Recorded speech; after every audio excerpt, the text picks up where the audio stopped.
Hello, everyone, and welcome to today's SANS webcast. What event logs? Part 1, Attacker Tricks to Remove Event Logs. My name is Carol Auth of the SANS Institute, and I will be moderating today's webcast. Today's featured speaker is Matt Bromley, SANS instructor and incident responder.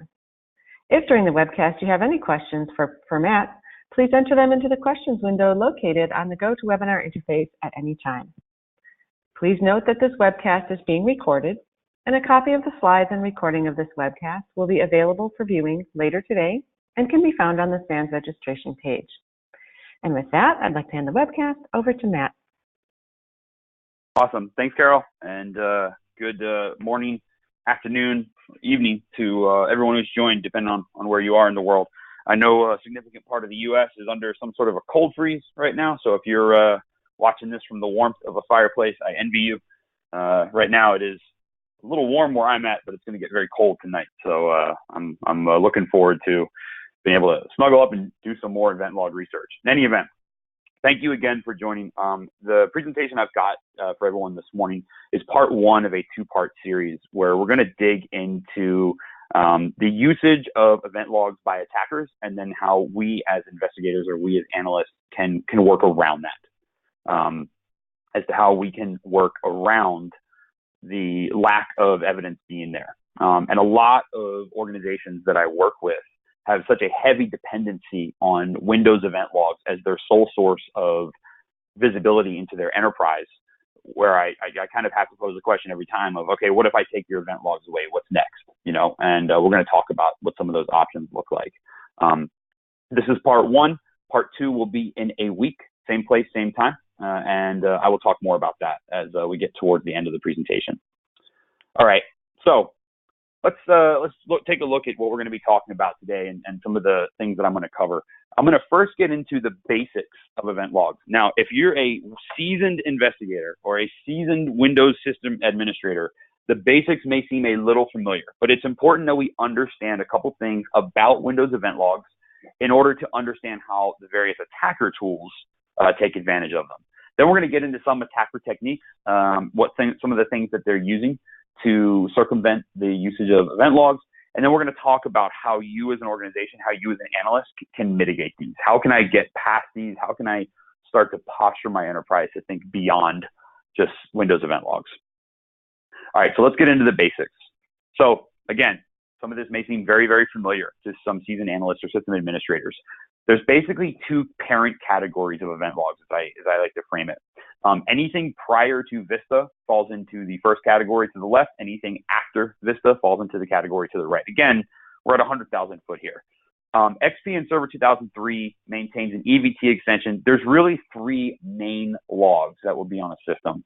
I'm just going to stop right there and say that if you've got Windows XP or Server 2003 systems in your environment and it is not mission critical, your first priority right now is not how can I capture these event logs, it's how can I upgrade my systems.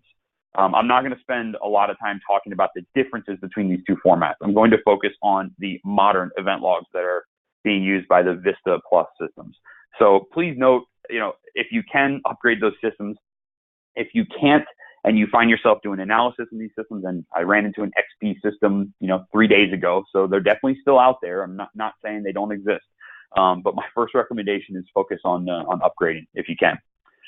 With regards to the differences in quantity of logs, that's an important thing to note as well. There's 3 main logs on the XP 2003 and below systems.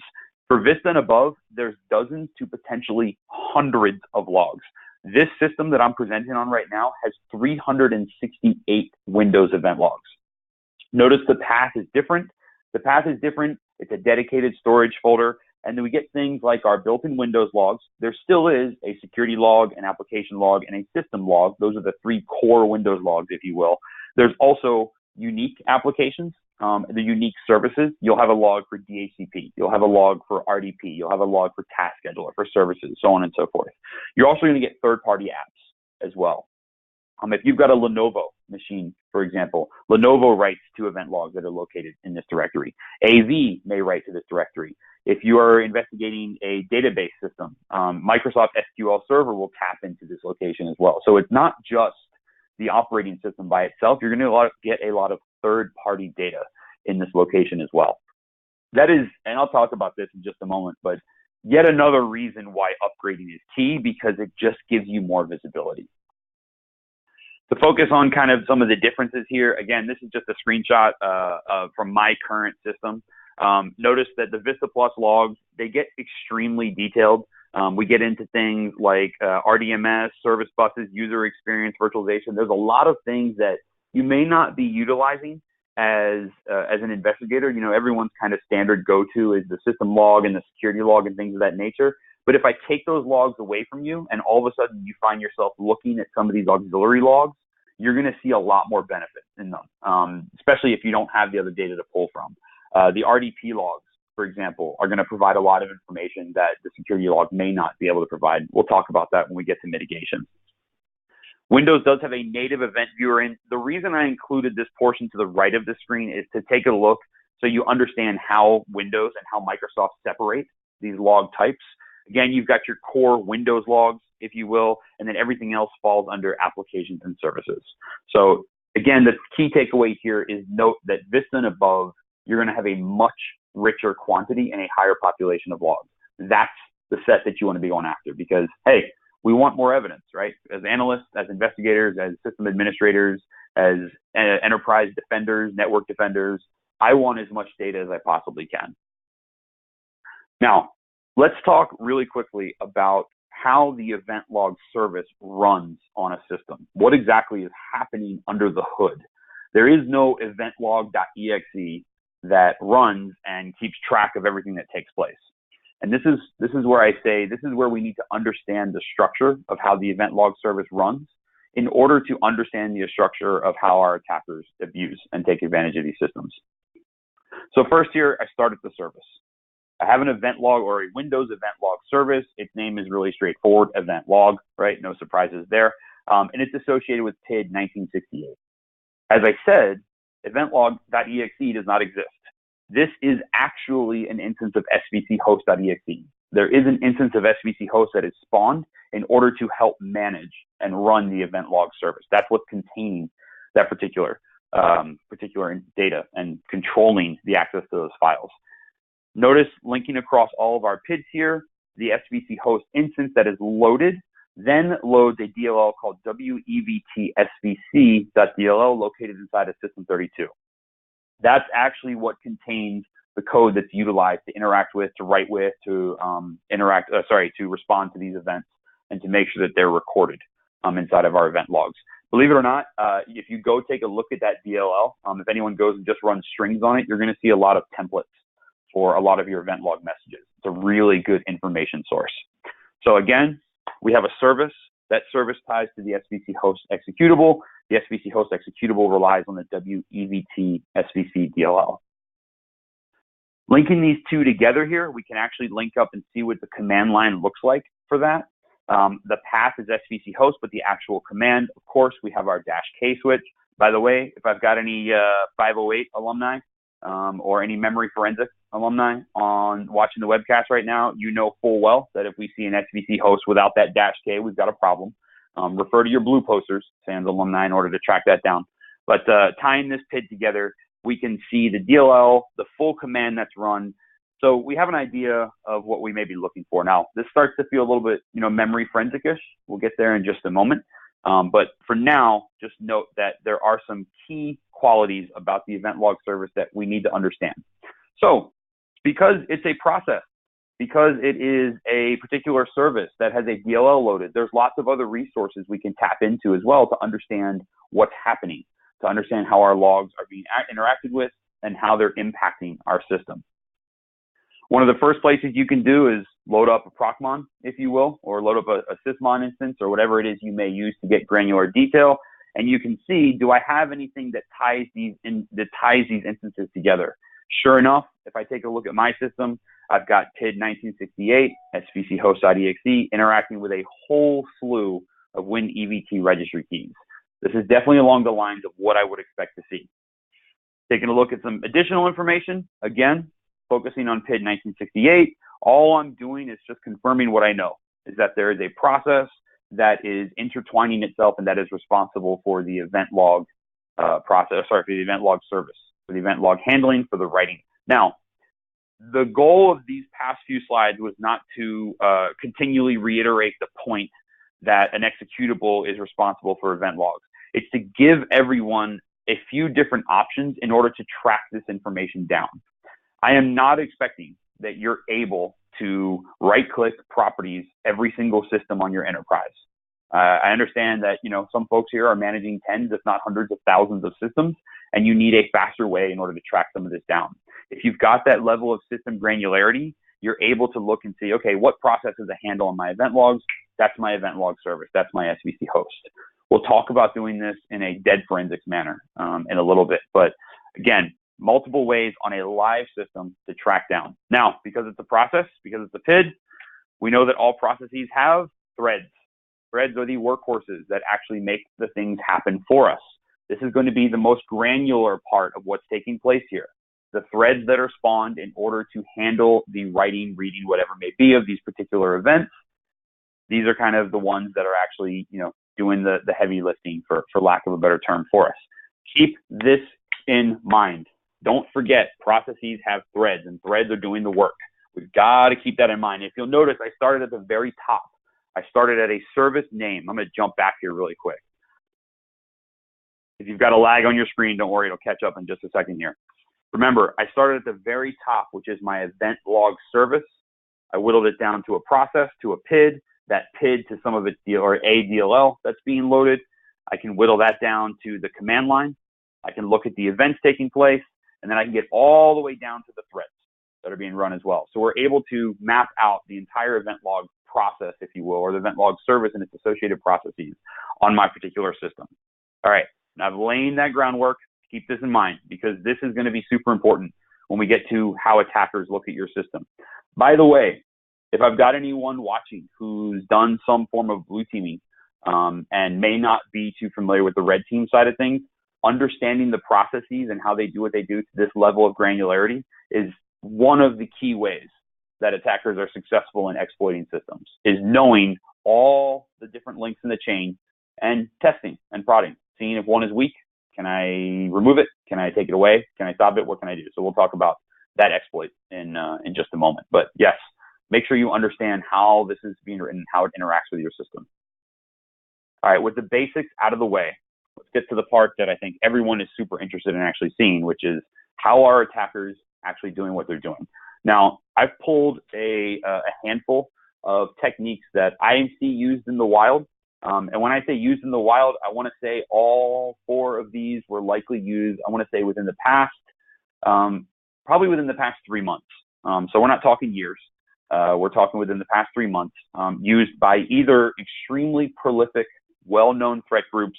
I've seen a couple used by like your one-off attackers and whatnot, but nonetheless, whilst they may seem proof of concept, I'm sure everyone knows, especially if anyone's familiar with the work by Daniel Bohannon, his PowerShell obfuscation tools, you know that as soon as something hits GitHub, it's fair game to be used in a breach.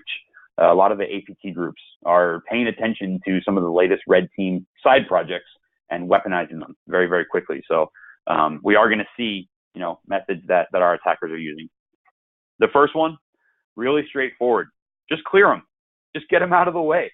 Just take those event logs and just make them unavailable to anyone who looks. Now, you may be thinking, did I really just join to watch someone tell me to clear event logs? You may think to yourself, this is the most basic and straightforward approach that you could take, and they are being used. There's actually, this is on my next slide here, there's actually a group that is still active right now. One of their key tactics, one of their TTPs throughout their breach cycle is to clear event logs. It used to be one time, now it's repeated. Event logs, if you're not familiar, can be cleared from the command line or from the GUI.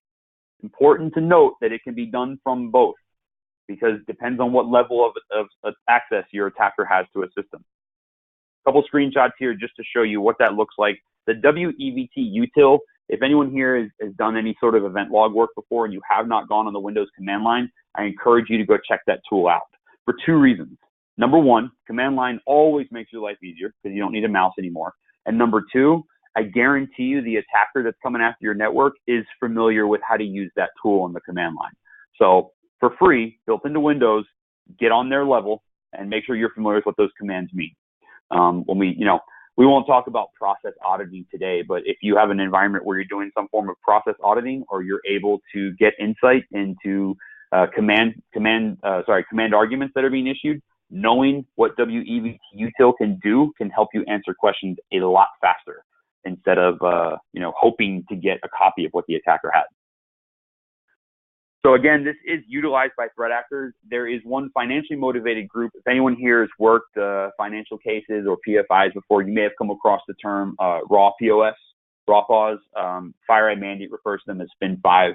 I've had quite a ball investigating these guys over the past few years, guys and or gals, without knowing. They actually have, as part of their TTPs, they will clear event logs. It used to be on the way out the door. This group was very good at clearing event logs as part of their cleanup procedure. They used to have a very nice exit plan where they would burn down all their malware, get rid of all their output files, securely delete everything, and then clear event logs on the way out as well. We've seen evidence of some groups now actually clearing event logs at every stage of the life cycle. So if you think it's a pain in the butt not to have them at the end of a breach, imagine not having your event logs during the middle of a breach. And what I mean by that is they will escalate privileges and clear all event logs. They will deploy malware as services, clear all event logs. They will move laterally using PsExec, clear all event logs. All of these things drop remnants in the event logs, and then they just clear them. They just wipe them away. This group's also capable of clearing multiple logs as well. They don't hang out with just one. They'll also blow away the security in the system logs too, because they know the benefits that are inside of there. Of course, if you've cleared event logs before, you know that on the surface, there's always evidence that logs have been cleared, which is the very evidence of a log being cleared. Oddly enough, clearing event logs creates an event log entry. It's the only one left, and it says the audit log was cleared. This is sometimes a scary phrase for some sysadmins or for some network monitors to see, is to see a audit log was cleared alert come across the wire, because it means that event logs are being cleared. There are some organizations that I've worked with, actually worked with an energy company last year. The clearing of event logs, this particular phrase and the associated event ID that I'll show you in a second, pops an alert in their SOC. It's not part of normal procedure. So there's one mitigation tip right there. If you've got a SOC that's ingesting event logs, flag on this alert if it's not part of your standard procedure. If your sysadmins do not clear event logs, there's no reason for them to clear event logs. You should be alerting on this, because it's going to tell you something is amiss. Easiest anomaly detection you'll ever get. Now, I've been in some situations where it is normal standard practice, and the attackers take advantage of it. And they say, I know the logs are going to be cleared at midnight. I'll just do all of my work between 11 and 12 a.m., 11 p.m. and 12 a.m., and then all my evidence will get deleted anyways. So, make sure you know what is normal inside of your enterprise. The other nice little artifact, and again, we're putting on our forensic cap here, the other nice artifact we get out of the event log being cleared is I know what username you were using. I know what account you were using inside of there. So even if you're trying to walk out the door and you're clearing all the event logs, you're sweeping up after yourself, you're making everything look nice and pretty, you basically just left your driver's license on the table. So how effective really were you at that point? Because now I found your account. And if I know the account that you used, I just opened up another world of forensic artifacts. How do we mitigate and detect against this particular technique? Number one, forward logs to a SIEM. Attackers can clear event logs locally very, very, very easy. It's much more difficult to get into a SIEM and blow away the history of event logs that are there, especially if that data is being backed up, being saved somewhere else. You should be forwarding event logs standard. Now, I'm not saying every system everywhere, right? There's some systems that you just don't need that data. They sit in dev environments. They're meant to be messed with. They're segmented and they're protected. And if an attacker gets into them, there's nothing sensitive. But if you've got a system with sensitive data, or you've got a sensitive subnet inside your network, those logs should be forwarded to a SIEM or to a collector somewhere. And you can forward logs from one Windows system to another Windows system for free as well. So I don't want to hear the argument of, oh, we couldn't afford this, or, oh, we couldn't implement that. You can do this for free. Hard drives are cheap, y'all. Go buy a couple, make sure you've got a central server, and at least the crown jewel systems, right? That database that contains those social security numbers, or those credit cards, or that system that contains all your IP and blueprints, make sure those logs are being backed up somewhere. because you're going to need them, and make sure they're being shipped as soon as they're written. You can go clear them if you want, but then I'm going to be able to have a historical resource to go to. As I said earlier, some folks will monitor for that particular phrase. The security event log clearing ID is 1102. Some SIMs, if 1102 pops up, it immediately jumps to the highest analyst on the clock, and that person goes and figures out what's happening. You should be able to account for every event log clearing in your environment if they're legitimate. It should be part of some sort of sysadmin deployment feature. I actually helped a client about 18 months ago where their standard thin client deployment procedure was deploy the VM, clear the event logs, and then the user would log in. So their SIM was popping up. They was blowing up when we were flagging for 1102 alerts. We found out it was because it was normal procedure. We were able to baseline that. We were able to understand that and then say, okay, anything during this time or around these events is normal. Everything outside of that, outside of a client provisioning, we knew was going to be bad. If you find yourself looking at a system with event logs cleared and you did not take my free advice and freely ship your event logs from one system to another, you may be able to peek back in time a little bit. See if on your system you've got volume shadow copies. The funny thing is volume shadow copies contain a lot of historical data for systems, and the most efficient campaign at removing volume shadow copies is, unfortunately, ransomware. Ransomware does a very good job of blowing this away. A lot of advanced attackers, not so much. So believe it or not, they're actually leaving behind a lot more evidence that they know about. Now, of course, I'm sure at least one person watching is saying to themselves, wait, there's a caveat here. I need to have volume shadows enabled. Yes, you definitely do. But with those enabled on particular systems, you may be able to get some historical insight into what's going on there.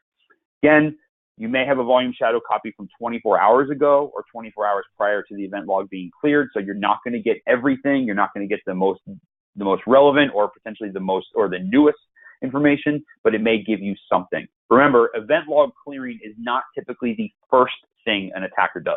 We'll talk about that in just a second. You may also be able to recover event logs from systems as well.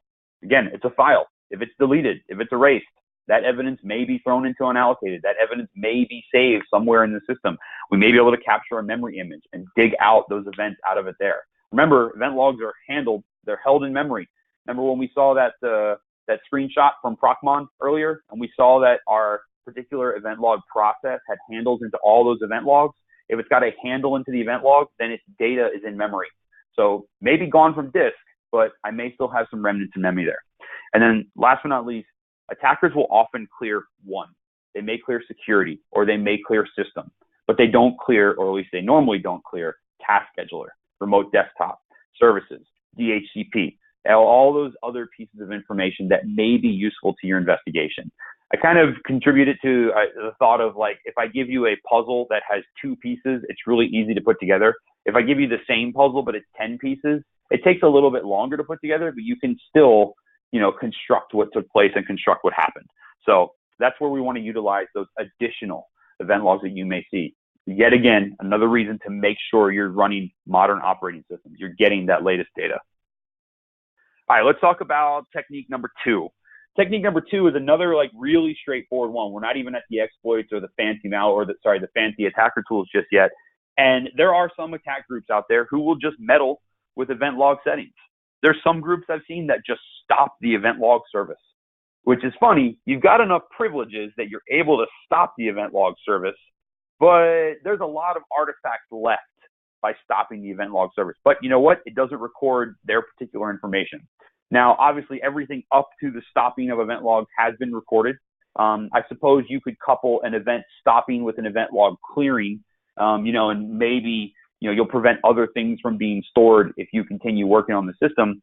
But it's just another way to mess with environments or to sometimes think that you're covering your tracks. I will be honest.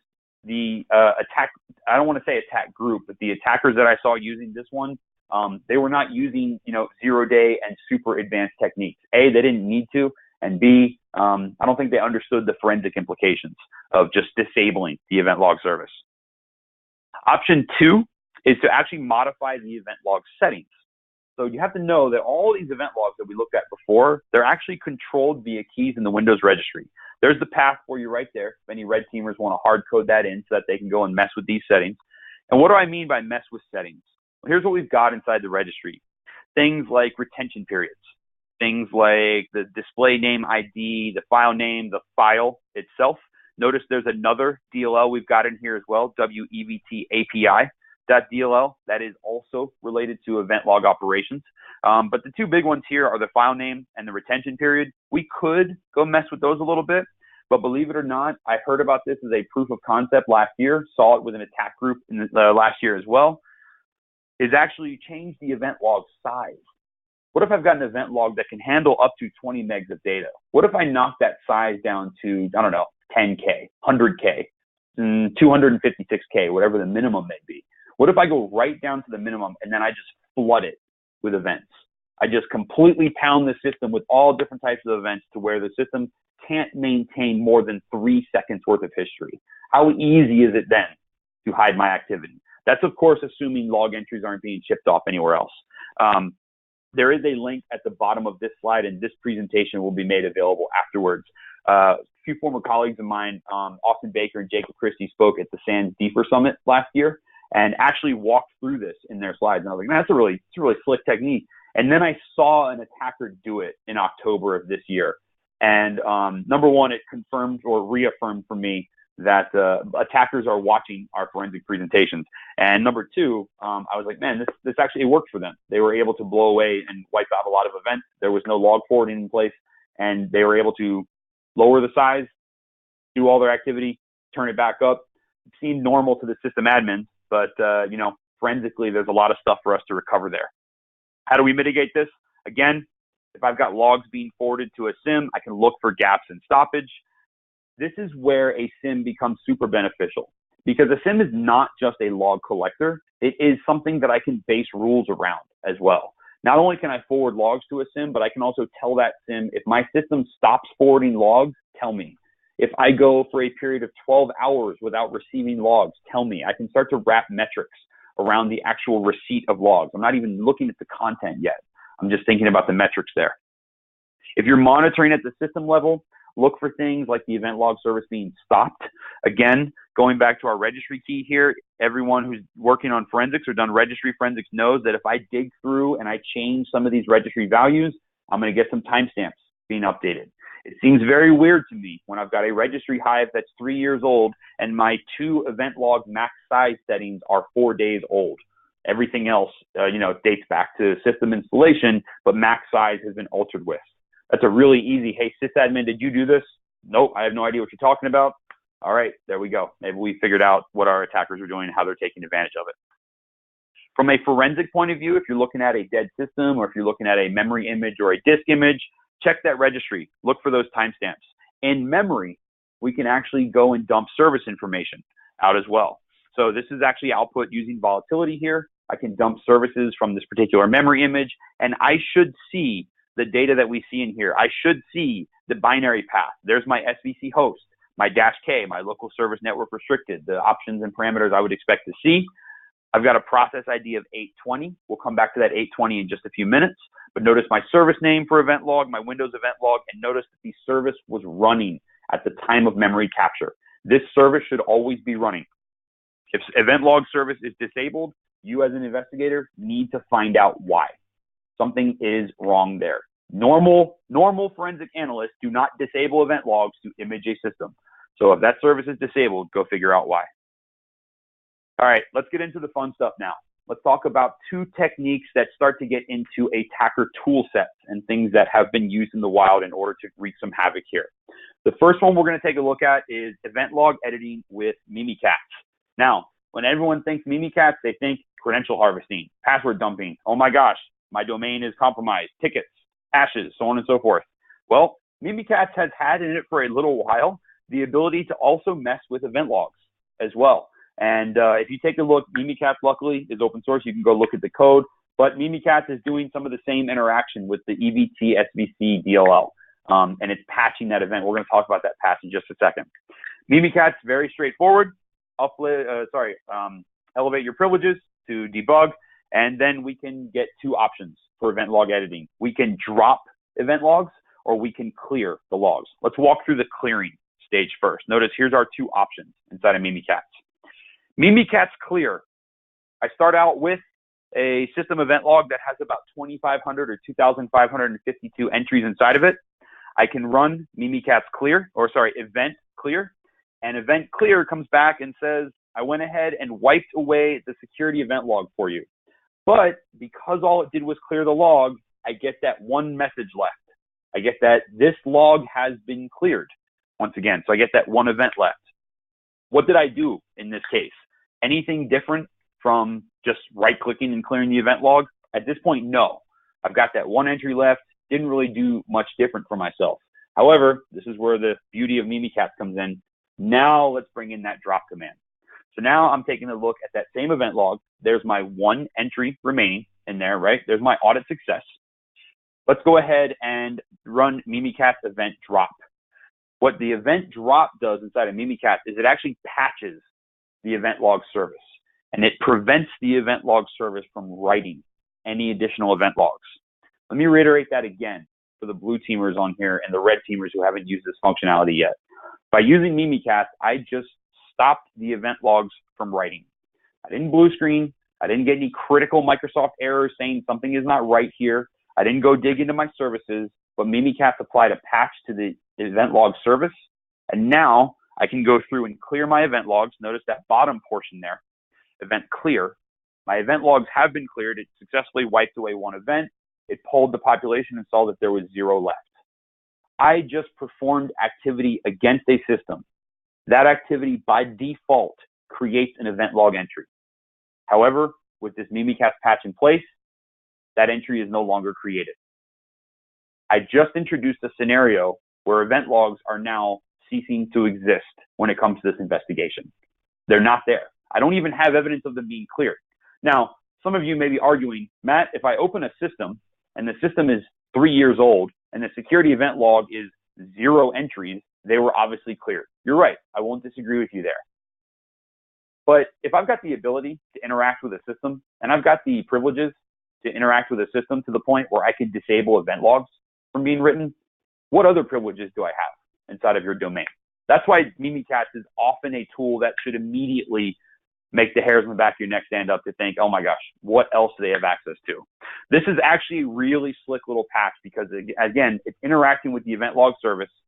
There is no 1102 error, or sorry, 1102 entry that's going to be thrown to my SIM at this point if I patch this ahead of time. That's where this tool becomes extremely dangerous, is if I am writing the capability in my SIM to monitor for event log clearing, and I am not receiving alerts when those event logs are being cleared, that's an issue. Because now I've got a system with attackers on it, attacker activity taking place, and I have very little insight into what's going on. That's, again, we'll talk about this in a second, but that's why we need to expand our coverage outside of just Windows event logs. So again, nice little feature of Mimikatz tool. Really fun. If you haven't done this before in your environment, go play around with it. It's pretty cool to see. If you're an investigator like myself who's really used to opening up the Windows Event Viewer and it's just streams and streams and streams of events, to see those come up blank is a pretty scary feeling, because you know from an investigation point of view you're gonna be missing a few things there. All right, now let's take a look at technique number 4, thread disruption. So there's a PowerShell script out there. I would say it's a proof of concept until I actually saw this thing. I will say it was attempted to be used in the wild. The attacker was not successful in using it, but that doesn't mean it wasn't tried. There's a script out there, a PowerShell script called Invoke Phantom. I've actually got a copy to the blog down there at the bottom. And I'll be frank, this picture here, this screenshot, I'm going to zoom in here on that, is straight from the blog there, primarily because it does the best representation of what exactly is happening here. So let's go all the way back to the very beginning when we talked about the structure of event logs, and we talked about processes having associated threads. No surprise there. The cool thing about Invoke Phantom is Invoke Phantom goes and walks the process tree. It finds the particular SVC host instance that's responsible for the event logs, and then it goes and it finds the threads that are responsible for writing out to the event log. It actually looks for those WEVT SVC threads. It goes to see if it can find those specific threads, and then it kills them. So what do you have in this case? Well, you've got a process and you have a service. You have the service's associated process, and the associated process is running. The service is running. However, the workers have basically just all gone on strike. So it looks like the building is open. It looks like the business is running, but in fact, there's no work going on or taking place inside. Again, I've got no alert to tell me that the event logs have been cleared. And I've got no alert. Windows doesn't blue screen and say, hey, event logs aren't being written anymore. All I've got is threads being killed. The service looks like it's running. The service looks like it's still taking place. If I go and do service auditing across my environment and I try to find everyone that has Windows Event Log Service disabled, this system will not show up.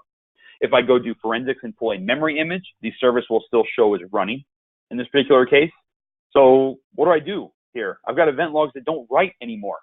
Again, these two techniques between Mimikatz and between Invoke Phantom here, I'm really messing with event logs in a surgical manner. I'm either preventing them from being written or I'm removing evidence that they were ever there, and I'm removing the evidence of removing as well. So it's those attackers taking things to the next step and saying, you know what, I'm going to really, really mess with your evidence source and take away your ability to use this reliably. Invoke Phantom is an awesome script, really, really, really well done. I highly encourage anyone who's looking to do low-level PowerShell introspection, where you're really trying to, introspect the system and take a look at the process and thread level, take a look at this script and see how it's put together. It's actually very, very, very well done. Again, another scary tool because it can make everything look normal, but there's nothing going on inside there. Now, how do I detect and mitigate Mimikatz and Invoke Phantom? And Invoke Phantom is the name of that script, but let's think of it more as someone meddling with the actual process of event log entry. How do I track events without logs? How do I track events? I don't even have a historical way to go recover those. Let's say I've got the most standard server that I run into on a daily basis. No volume shadow copies, and attackers compromise it. The threads that are running the event log service were disabled a week ago, and just for fun, Mimikatz was used to wipe the event logs yesterday. What type of analysis can I do? Well, luckily, there's a lot of data that surrounds this type of thing happening that we can look for. Look around the usage of these tools. So let me talk about what I mean by around. An attacker who's looking to take something from your environment, or a red teamer whose ultimate goal is to get domain admin and cause issues, is not going to pop a system, clear event logs, and drop off and leave that system alone. There is likely some other activity taking place. And this is where it's the most fun to be on the blue side of things, to be on the forensic side of things, is because I can uncover all of your footprints in the snow. How were the logs disrupted? Was it Mimikatz? Was it something like Invoke Phantom? Do you have some other zero-day technique that I don't know about just yet? Notice we didn't get into any Shadow Brokers tools here, but do you have some other technique I have not heard about that you're using to disrupt these event logs? If so, I'm going to find evidence of that tool. I'm going to find a script. I'm going to find evidence of PowerShell being run. I'm going to find the Mimikatz executable. What accounts were being used? Again, it's very difficult to just do this in an isolated manner. You have to use an account to run some of these tools. I'm going to find that evidence of execution, my shim cache, my prefetch, my jump list, my link files, all those things that are going to point to you using a user account. Then I'm going to have a time frame as well. If I have no other threads to pull on whatsoever, I'm going to be able to go to my SIM. I'm going to say to my SIM, hey, when did the logs stop coming in from this system? Boom, I've got a particular point in time. Remember that the removal of event logs is not an isolated event. There is usually something else taking place, some other malware installation, some other lateral movement. Maybe the attacker's trying to cover their pivot point up. Maybe they're trying to cover up pivoting to a system, pivoting from a system, either or. Remember, there's something else that is taking place. How can I do this from a memory forensic point of view? Well, if we take a look at like Invoke Phantom, for example, which remember killed a lot of threads related with this process, I can use memory forensics. First thing I want to do is find the correct instance of SVC host. If you'll notice in this particular image here, take a look at that PID at the top of that screenshot. Remember PID 820? That ties back into the service that we had before. So there's a couple ways I could track this down. I could go look for the service, or I could go and look at my DLL list. I could look for the instance of SVC host that's running that has the Win or the WEVT SVC DLL being loaded. Step two is I can then take a look at the associated threads.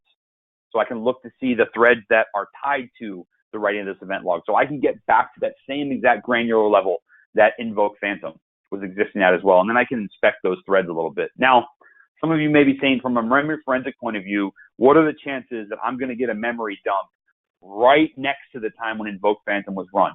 Probably pretty low. Pretty low that you're going to get a memory dump that close to the attacker activity. But you know what? Memory holds a lot of stuff in it. It holds a lot of data that is not overwritten yet. So there's also a thread scan plugin that we could use to potentially look for threads that were killed, but the objects for those are still inside of memory as well. So forensically, there's ways to recover and ways to dig in to this information.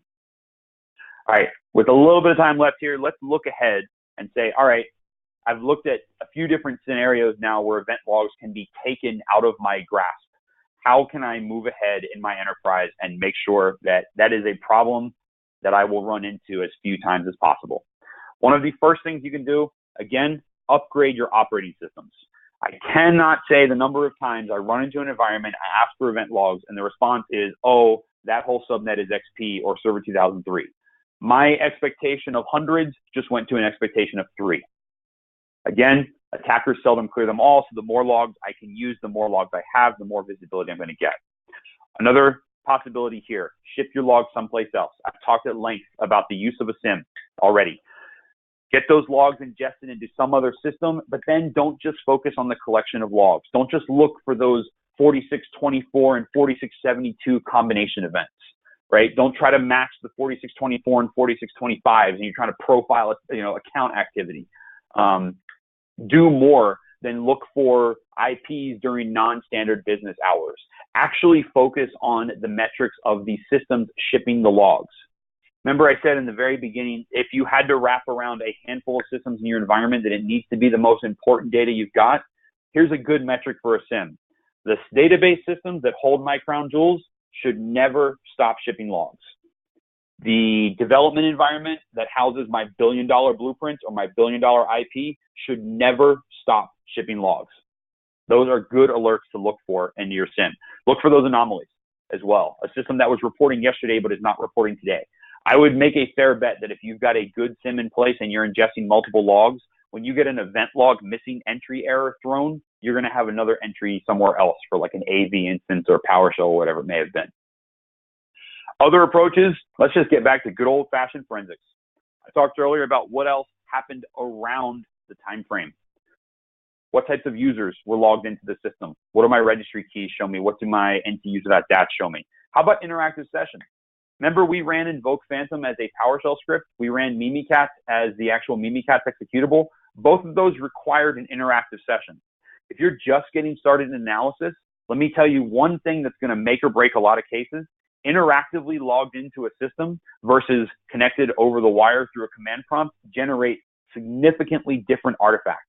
If I've got mimikatz.exe being executed on a local command prompt in a local GUI, there is a ton of artifacts you can go track down there. One of them is going to be obviously my evidence of execution, my AM cache, my shim cache, my prefetch, my superfetch, all the various different types of evidence of execution, my Windows system affords me. We're going to talk about some more of those when we get into part 2 next week. How about those third-party logs? Can't tell you the number of times the system does not tell me that Mimikatz was ran. But guess where I do have evidence of Mimikatz being run? In the AV. The AV will give me a log entry and say, yup, Mimikatz was here. And of course, what does everyone set their AV policy to? Quarantine by default, right? Block those processes? Nah, definitely not. The number of times I've come across threat found, password stealer, mimikatz.exe, action taken, nothing. Well, there we go. I don't even need a Windows event log at this point. I know Mimikatz was here. I can go over to the prefetch. Oh, look at that. There's a prefetch for Mimikatz. I haven't even touched Windows event logs.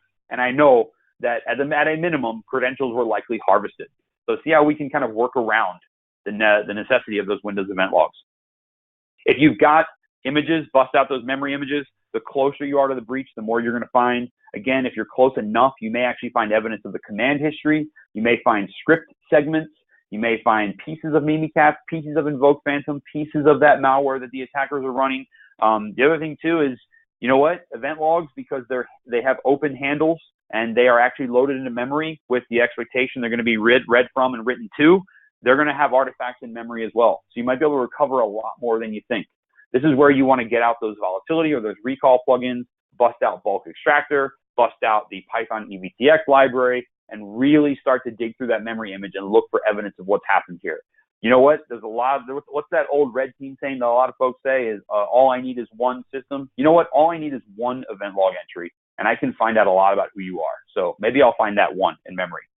If you don't have memory images or you've exhausted your search there, go to the disk. Do I have historical data? Do I have volume shadow copies? Do I potentially have event logs being saved elsewhere on the system? I've run into this a couple times where event logs are being stored in another folder. That's always a fun find, is some random folder on the desktop or inside of System 32, and it's marked like, Matt event. And I'm like, what is this, attacker looking folder? And I open it up and it's a copy for copy of event logs. It's just a backup. The attackers never got to that one.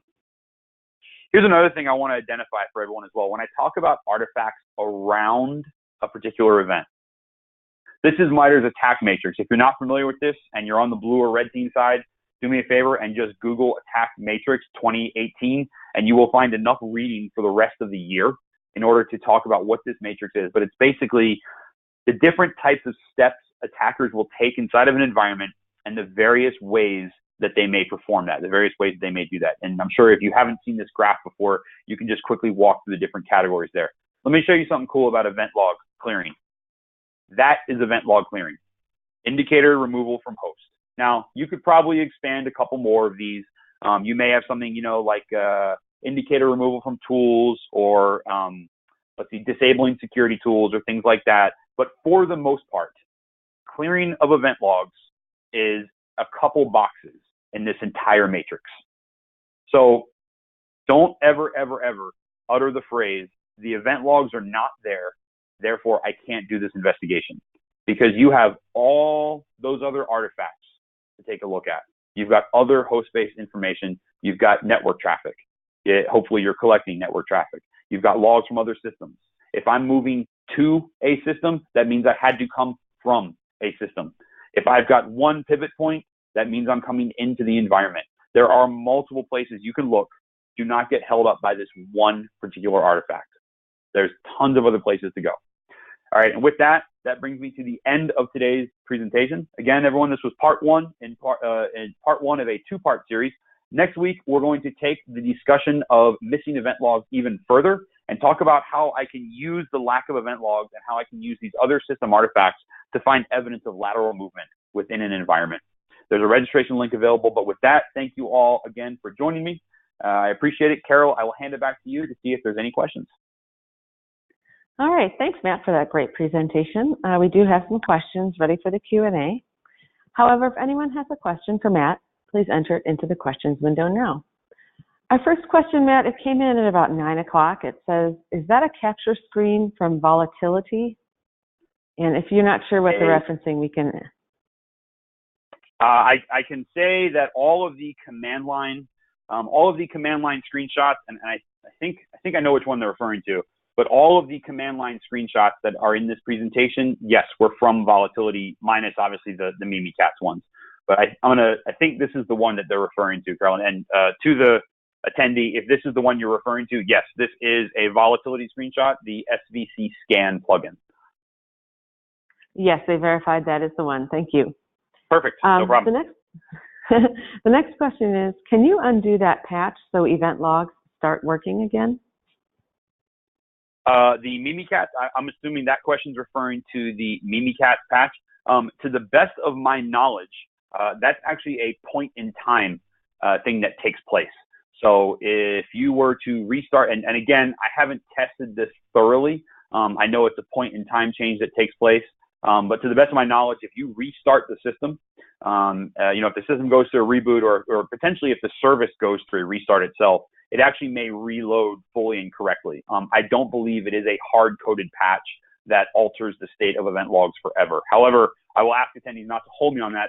That's actually one thing that I want to test is to see if that patch is persistent or not. But again, to the best of my knowledge, it's a point-in-time patch. And if you restart the system or the service, things should take over normally. But that may change as I test it further. Good question, though. All right, thanks. What OS versions does the Mimikatz drop/clear work on? Windows 7 or 10? So I tested it on Windows 7. The system that the VM that I was running and tested it in was a Windows 7 one. I have no reason to believe it wouldn't work in others. Obviously, when we get into Windows 8 and above, there's a lot more different permissions and protections inside of memory. I will have to say that's another thing. Operational or operating system compatibility is what I'll be looking to test. However, I believe, and again, I'm referring to the Mimikatz blog here. I believe the blog actually does run through it on a Windows 10 system. But seeing as, stealing credentials from protected memory space is one thing. I do not believe that the handling of the event log DLLs is treated entirely differently between 7, 8 and 10. So I would imagine it would likely work, but again, something else to be tested. All right, thanks. How do we catch the attacker using drop from Mimikatz? Using drop from Mimikatz? Well, that's a really good question. Is how do I detect the attacker dropping this patch in, if you will, for lack of a better term. There's a couple ways to do that. Number one, and this is kind of what I was alluding to with other artifacts around an event taking place. If Mimikatz shows up on a system, and it's, again, as straightforward as, Mimikatz, the PowerShell version, or Mimikatz.exe, or whatever it may be, you should know about it. The SOC or the host monitors, the system administrators should know about it. Things like these very, very well-known indicators should be alerted on. Mimikatz.exe. Every time I see Mimikatz.exe in some sort of evidence of history or on a desktop or in a folder somewhere, there's no question in my mind as to what that may be, right? There's no legitimate version I could confuse it with or anything. There's just one Mimikatz. So I would say, don't think about how I detect the drop first off. Think about how I detect the Mimikatz first. Once we've figured out how to detect the Mimikatz, then let's get into the event drop and how we can detect that. And I have not gone through enough of the Mimikatz code to know it to the granular level of invoke phantom, but I would imagine it's probably doing some sort of in-memory altering or some sort of DLL altering or service altering, which is, again, in time and making that take place. What I would probably look at doing, and which I'm going to add to my testing here, is to monitor the system at a granular level and see exactly what Mimikatz is changing. There's a possibility that whatever the drop command changes, we could monitor for that. Again, we're getting into use of sysmon and procmon where we've got to maintain that granular level of execution, that granular level of monitoring of execution. But again, I would say the short answer, Carol, is to focus on detecting the Mimikatz first. All right, thank you. Does Mimikatz drop function patch the DLL on disk, in memory, or both? Again, that is something to be tested. My understanding, without digging into the C code for Mimikatz, which I have not done for this particular function, I don't know the exact answer to that. I will find it out in testing, and hopefully I can actually deliver it on next week's webcast in a follow-up answer. I would believe that it likely drops it or probably patches it in memory. I would have to imagine that tampering with the Windows Event Log DLL would cause some long-term issues. So I'm going to say it probably happens in memory, but again, something to be tested and determined. But as far as I know, the particular DLL itself does not appear to be modified. Thanks. Should event logs be cleared on personal PCs as a best practice for safety? So when you say for safety, I'm curious as to what you're clearing event logs for. And now there is one instance. There's one, and let me answer this question in two ways. Number one, I personally do not recommend anyone clear event logs, primarily because you never know, even from a home diagnostic point of view, you never know when you may need them. And they're built-in part of Windows. There's reserved space for them. Unless you've got a system that's really pushing max limits, I would prefer you go buy another hard drive as opposed to clearing event logs, because you'll never know when you may need them. The only instance where I do recommend that someone clear event logs, and it's with other steps in place, is sometimes folks will have script block logging or process auditing in place. So those 4688 events or those PowerShell logs. And unfortunately, they've passed credentials in clear text, or they've done very minimal encoding on said credentials, in which case the event log viewer then technically has plain text credentials in it. Those I would recommend getting rid of, because you don't want to make an attacker's job easy, where if they compromise the system, they can just load up an event viewer. But I can't think of a situation where it's something I would do just for the heck of it, or for any reason other than to free up space or to see what happens when you do it. I wouldn't make it a normal practice, though. All right, thanks, Matt. With Invoke Phantom, can you see any evidence that the threads for the event log service have been killed in the memory image? So that's going to depend on how close you are to the running of Invoke Phantom with regards to the memory image. The easiest answer would be, and again, I've gone back to the Invoke Phantom screenshot here on the webcast if you're watching. If you notice, the screenshot here was perfectly taken by the tool's author, and you can see the red of the threads about to be killed. Very similar to other memory objects, those threads have a structure to them. So it may be possible, depending again on proximity to the event, that you could find evidence of those threads in memory. You may be able to do a scan for a thread scan and see if you can come across those items. But the biggest answer, the biggest caveat there is it depends on how close you are. The other thing that you may find evidence of as well is if the Invoke Phantom script was dropped on the system, was placed on there, or was executed in some way, shape, or form. Again, that speaks to like PowerShell module logging. You may have, if you have that enabled. Now, of course, it's kind of like a catch-22, right? If I disable the thread for PowerShell module logging, do I log the module that actually disabled the thread, right? At what point does it actually stop? So there's kind of a scenario you may get caught in there. I'd say look for the script. In memory, you may find evidence of it. You may even find the command line or the output inside of memory, but you also may find the thread objects as well.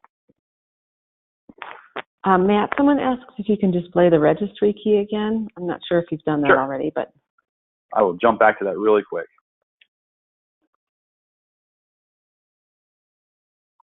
There we go. All right, thanks. With PowerShell logging, would you see Invoke Phantom line before it disrupted event logging? Yeah, so that's funny. That was exactly the mental thing I was trying to understand there. Without knowing the exact sequence of events with regards to the execution of Invoke Phantom, and I guess basically the biggest hurdle I'd imagine having to get over there is time. If I run Invoke Phantom and it kills all the event log threads, within let's say 2 milliseconds, right? Does it kill a thread that was writing evidence of itself? That I don't know. So it depends, I think, on script execution. It's going to depend on the level of logging that's in place as well. You may catch the initial part, you may catch a little bit of it, but I would probably I'd probably lean more towards the script would likely eradicate evidence of itself being written to an event log. But again, that's potentially something else to be tested there. But that's a very time-based caveat as well. It depends on how fast the tool is able to operate, and it also depends on the level of logging that's been enabled as well. But I could see a potential where you may catch some of Invoke Phantom prior to the threads being killed. All right, Matt, do you have more time for a couple more questions? Yep, I got a couple more, no problem. Okay. If Mimikatz is not detected, can it be detected with DLL injection or something? As it can be customized or in memory as well. And most of the time it goes undetected. Correct. Yeah, so you're right. I've focused primarily on, or I guess the person who asked that question is right, that there's not just Mimikatz.exe. There are definitely other variants and other ways that it can be executed and run on a system. Again, without knowing the exact steps that are taken, and this is something I hope to have next week. So if you're looking for the answer to how that's working, I will have a follow-up kind of first couple slides next week. We'll talk about what Mimikatz is actually doing when you're running that drop command on the system. Without knowing exactly what that looks like, I would hesitate to give a definitive, yes, it can be detected in this way. So more testing may lead to that. But the one thing I will say is Mimikatz in any form, If it's DLL injection, I can detect that in a memory dump. If it's taking advantage of other processes, if it's being downloaded in obfuscated form, if it's coming down line by line via PowerShell or bits or whatever it may be, there's always a way to kind of find those artifacts or to detect something going on. But again, it gets more and more confusing as time goes on. So with regards to the particular Mimikatz drop command, you would likely be able to pick up some DLL meddling that is taking place if you've got that level of monitoring. I know some endpoint products do monitor System32 folder and look for tampering, but I don't think this is happening on disk. So you're likely left with memory forensics at that point. All right. Are there similar event logs in Mac OS and methods to compromise and forensics for detecting such compromise? Yeah, so I mean, there is definitely logging mechanisms inside of the Mac system. I will be the first person to admit I am not 100% sure how easy those Mac systems can be cleared as compared to Windows systems. And if anyone watching does Mac forensics, you know that APFS just walked on the scene, so everything we thought we knew just got changed around. I would have to imagine that with enough privileges, you could likely do the same type of disruption on a Mac system and remove a lot of the historical logs. But admittedly, I'm not sure how tight Apple has those artifacts wound up. All right. What free enterprise tools are there that can monitor when a registry key is edited and is reported to a collector or SIM? So the first place I'd go for anyone looking to do free or looking for free monitoring tools is go to your sysinternal suite.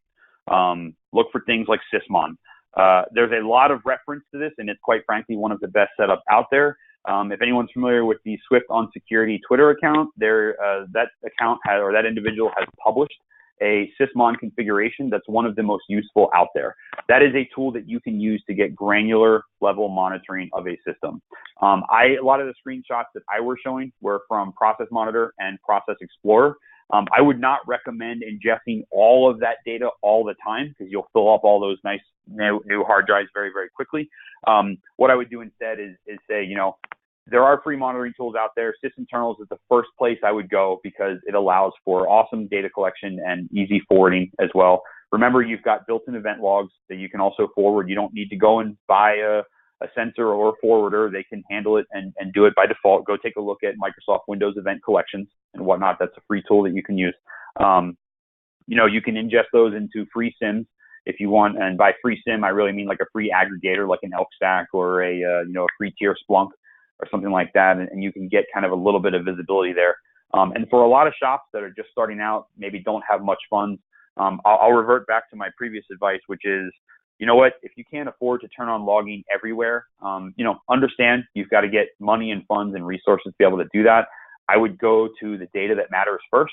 Go to the stuff that if it walked out the door would cause fines, would cause regulators and lawyers to show up, or would damage the company's reputation, and wrap the monitoring around those systems. That's where you want to be paying the most attention to, and then expand out from there when you get some familiarity with the data. All right, Matt, and this will be our last one for today.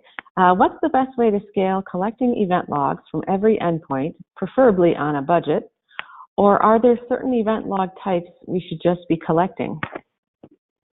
Yep. So again, without knowing for the person who asked that question, without knowing the throughput, bandwidth, and capabilities of your network, the easiest and cheapest way to forward event logs is to utilize the operating system to forward said event logs. There are some sysinternals tools that can help out with that as well. So the short answer is native tools and sysinternals, which is again, kind of native with Microsoft. Get those things integrated and utilize those tools to go across the wire. From an enterprise-wide perspective, whenever you talk about doing things at an enterprise-wide perspective, the first thing you have to respond and deal with is deployment. And by deployment, I don't mean pushing an agent out. I mean, how can I effectively enable all of my systems to start reporting event logs back? So that's where you go again. Live off your own land. Do you have GPO in place? Can you control policies from one place that affects hundreds or thousands of systems at a time? With regards to logs that I should focus on, I will say that if you don't have the space or if you're looking to run a little bit more lean, you do not need to monitor all 400 logs at a time. A lot of logs are written on the system, and they stay on the system, and they get updated, every now and then. Microsoft's application user experience, for example, is something that is not going to get updated as frequently as the security event log. What I would focus on instead is go back to that MITRE attack matrix. I'm going to hop over there in the webcast really quick for anyone still watching. I would take the event logs that correspond with the various parts of the attack matrix, or event logs that correspond to where you are most concerned about your organization. So if you're most concerned about lateral movement because RDP is open, make sure you ingest those RDP logs. Definitely the security logs, because security is going to be really the key to account usage, to password stealing, hash usage, so on and so forth. If you're nervous about scheduled tasks, if you're worried about those being abused, then grab those. So, Carol, I think it's a combination of line your logs up with what your attackers may be doing, and also line them up with what you have exposed in your network and what you're most concerned about. All right. Well, thank you so much, Matt, for your great presentation, which helps bring this content to the SANS community. To our audience, we greatly appreciate you listening in. For a schedule of all upcoming and archived SANS webcasts, including this one, please visit sans.org/webcast. Until next time, take care, and we hope to have you back again for the next SANS webcast.